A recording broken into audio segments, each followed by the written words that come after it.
ነበሩ ይባላል። ለአንዱ 5 አይነት ሕሙማን በዚያ ላይ ይገኙ ነበር ይላል። እነዚያ ሕሙማን መልአኩ በባረከው ጊዜ ወደ መጠመቂያው እየገቡ ይፈወሱ ነበር። እንግዲህ በወንጌሉ ምስጢር ደግሞ 5ቱ ሕሙማን የተባሉት የምዕመናን ክፍሎች ወይም ቦታ ምዕመናን የምዕመናን ወገኖች ናቸው። ሕመም የተባለው 5ቱ ወገኖች 5 አይነት የኃጢአት አይነት ይፈትናቸዋል። በቤተ ክርስቲያን ጸንተው ሲገኙ ይፈወሳሉ። በዚህ ጸንተው የተገኙ ሕሙማን ሳይፈወሱ ጾታ ምዕመናን የሚባለው የመጀመሪያው ካህናትን ነው። የካህናት ደዌያቸው ሕመማቸው ትዕቢት ነው። እውቀታችን ምጡቅ ነው፣ ክህነታችን ረቂቅ ነው እያሉ ይታበያሉ። በቤተ ክርስቲያን ሲጸኑ ግን ይፈወሳሉ። ሁለተኛው አረጋውያን። የአረጋውያን ጦራቸው፣ ፈተናቸው፣ ሕመማቸው ፍቅረ ነዋይ ነው። ካረጁ አይበጁ እንደሚል ካረጁ በኋላ በፍቅረ ነዋይ ይፈተናሉ። ሁሉም ማለት አይደለም፣ በአብዛኛው መናገር። በቤተ ክርስቲያን ሲጸኑ ግን መጽዋዕት ይሆናሉ። ሀብት ንብረት በእግዚአብሔር የሚሄዳሉ። ሶስተኛው ወራዙት ናቸው። ወጣቶች በዝሙት ይፈተናሉ። በቤተ ክርስቲያን ሲጸኑ ዝሙት ይወቅላቸዋል። አራተኛው አንስት ማለት ነው። ሴቶች በትውዝፍት ይፈተናሉ። ትውዝፍት ማለት ጌጣጌጥ ማብዛት ማለት ነው። ራስን ንጽሕናን ክብርን መጠበቅ ተገቢ ነው። ጌጣጌጥ ማብዛት ግን ከ7ቱ መናፍስት አንዱ አስማንዶስ የተባለው የምንዝር ጌጥ ያስወግዳል። በቤተ ክርስቲያን ሲጸኑ ግን ጌጣችን ክርስቶስ ነው ብለው ከሥጋዊ ጌጥ ይልቅ መንፈሳዊ ጌጥን ያጠርቃሉ። አምስተኛው ሕመምተኞች የተባሉት መነኮሳት ናቸው። ዓለምን ንቄ ሞቻለሁ ብሎ በስስት ይፈተናል። በቤተ ክርስቲያን ሲጸኑ ግን እንኳን ገንዘባቸውን ራሳቸውን ይሰጣሉ። ስለዚህ በዚህ ቦታ የተፈጸመውን ቤተ ክርስቲያን በእኛ ምስጢር ተርጉማን ታስረዳለች ማለት ነው። ስለዚህ ይሄ ቦታ ስንረግጠው ንባቡንም እንረዳለን፣ ምስጢሩንም እንረዳለን። በዋናነት ደግሞ የእግዚአብሔር መልአክ እየወረደ ውሃውን ይባርከዋል፣ ሕሙማን ይፈወሳሉ። በጠበል ምታምን በጠበል ሕሙማን እንደሚፈወሱ ምታምን ብቸኛ ቤተክርስቲያን የኢትዮጵያ ኦርቶዶክስ ተዋሕዶ ቤተክርስቲያን ነው። ለዚህም ደግሞ ማስረጃው ይሄ ነው። የሚካኤል ጠበል፣ የገብርኤል ጠበል፣ የቅድስት አርሴማ ብለን እንፈወሳለን። ስለዚህ ጠበል ራሱ እንደ እንግዳ ደራሽ እንደ ውሃ ፈሳሽ አይደለም። እኛ ቄሶች የፈጠርነው አይደለም። መድኃኒታችን ኢየሱስ ክርስቶስ ባያስፈልግ ኖሮ መጻጉዕንም ከፈወሰ በኋላ ይህ ከዚህ በኋላ አያስፈልግም ባለ ነበር። ግን ቤተሳይዳን የወስካውን እንድንሳለመው እርሱ ፈቅዷል። እናም በዚህ ቦታ የተደረገው ነገር በዚህ ቦታ የቀረ አይደለም ነው። ሌላ ወደ መጻጉዕ መፈወስ ስንመጣ ቅዱስ ወንጌል እንደሰማችሁት ወደ ውሃው የሚወስደኝ የለም የሚያስገባኝ የለም ብሏል። በእርሱ አስተሳሰብ ምን አስበው መሰላችሁ? ጌታችን የ30 ዓመት ጎልማሳ ነው። አምላክ እንደሆነ አልተረዳ። መጀመሪያ እንደው አንከብክበህ ክተተኝ ሊል ነው ችግሩን ያወራው። እንደው አቀፋሪ ክተተኝ ለማለት ነው። እርሱ ግን ጠበሉንም የሚባርኩትን መላእክት የሚያዘው እሱ ነው። ፈዋሽነት የባህሪ ገንዘቡ ነው። 38 ዓመት ሙሉ ሰው የለኝም ያለው መጻጉዕ ሰው አይደለም አምላክ አገኘ። ሰው የለኝም ያለው ሰው አምላክን አገኘ። በተዋህዶ ፍጹም ሰው የሆነውን አገኘ። ሰው የለኝም ብላችሁ ተስፋ አትቁረጡ ሲል እግዚአብሔርን አምኖ የሚያፍር የለም እንዳለው ቅዱስ ዳዊት።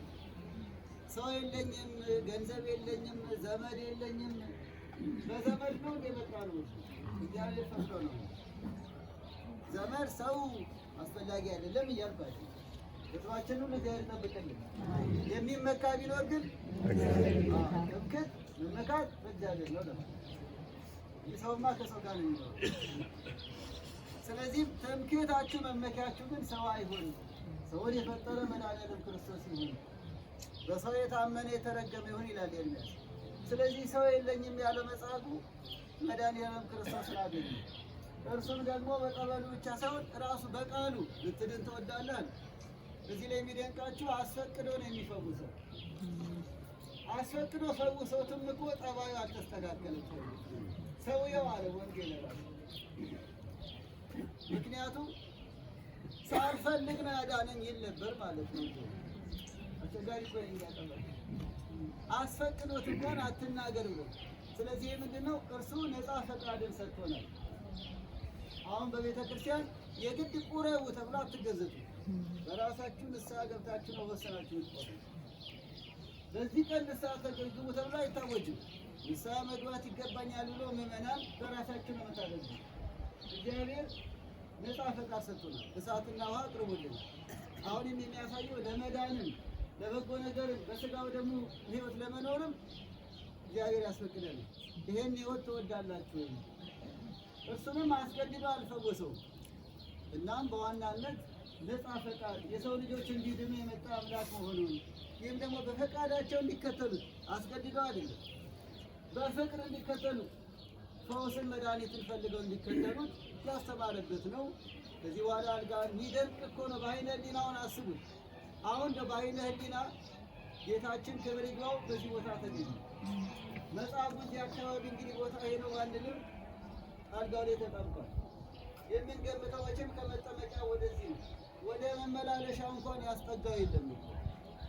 ወደ ዛስ የሚያስጠጋው በየጊዜው እኮ ያመጡታል እኮ ወደዚህ። እዚህ ውስጥ የሚከተው ግን የለም። መድኃኒዓለም ክርስቶስ ግን 38 ዓመት ሙሉ ተጣብቆበት የነበረውን እንዴት ከባድ ነው! አንድ ሳምንት 2 ሳምንት ኮሮናን አስታውሱ በርዘከር የቀረንበት እንዴት ከባድ ነው! 38 ዓመት ሙሉ አልጋ ላይ በኋላ አልጋን ተሸክመ ይላል። የተሸከመችውን አልጋውን ደግሞ በጊዜው ተሸከማል። ታሪክ ተቀየረ። ክብር ምስጋና ለእርሱ ይሁን። በእውነት እናቶች አባት ከዚህ በላይ ምን ታሪክ ተቀየረ። ዛሬ መድኃኒዓለም ይችላል። ክብር ይግባውና ታሪክ ይቀየራል። ለታመሙ ጸልዩ፣ በሱስ ላሉ ጸልዩ፣ ወደዚህ አልመጣ ወደ ቤተክርስቲያን አልመጣ ላለ ጸልዩ። ታሪክ ይቀየራል። ተስፋ አትቁረጡ ሲለን እኮ ታሪክ ይቀየራል። ለልጆቻችሁ ለወገናችሁ በአጓጉል መንገድ ላሉት ጸልዩ፣ ነግራችሁ ሂዱ። ይኸው ታሪክ የተቀየረበት ቦታ ነው። አይ የእሱ ነገርማ እኮ አበቃለት የተባለው አልጋውን ተሸክሞ እኮ ነው። ደግሞ እኮ ጥሎ ይሄዳል አለው። የመዳኑ ማረጋገጫ ነው። ብርታት የማግኘቱ መገለጫ እኮ በቃ ድናል ዝም ብለህ ሂድ እኮ አላለው። ተሸከም አለ። የመዳኑ መገለጫ ጤነኛ የመሆኑ ማረጋገጫ የተሸከመችውን አልጋውን ራሱ ተሸክሞ። ሆኖም ግን ይህ ሰው አትናገር ተብሏል። ሄዶ ተናገረ። ለክሱ ምክንያት ሆነ። የሚብስ እንዳይገጥም ብሎታል። የሚብስ ያለው የነፍስ ነው። ይህ ለእኛ ትምህርት ነው። ምስጢር መጠበቅ፣ መነገር ያለበት በቦታው ይነገር፣ መነገር የሌለበት ደግሞ ምስጢር ይጠበቃል። እንደ እግዚአብሔር ቃል እንደ ካህናት ምክር መኖር እንደሚገባ ሲያስረዳ ነው። እርሱ ግን ሄድ ካለ በኋላ ደግሞ የሚገርማችሁ ያዳነውን እኮ በደንብ አለ። ያዳነው አንዳንዴ ብዙ ተአምር ተደርጎልን እንዘነጋለን። በችግራችን ጊዜ ገዳም ለገዳም እንሄድና ሲሞላልን ግን በዓላትም ይጠፉናል።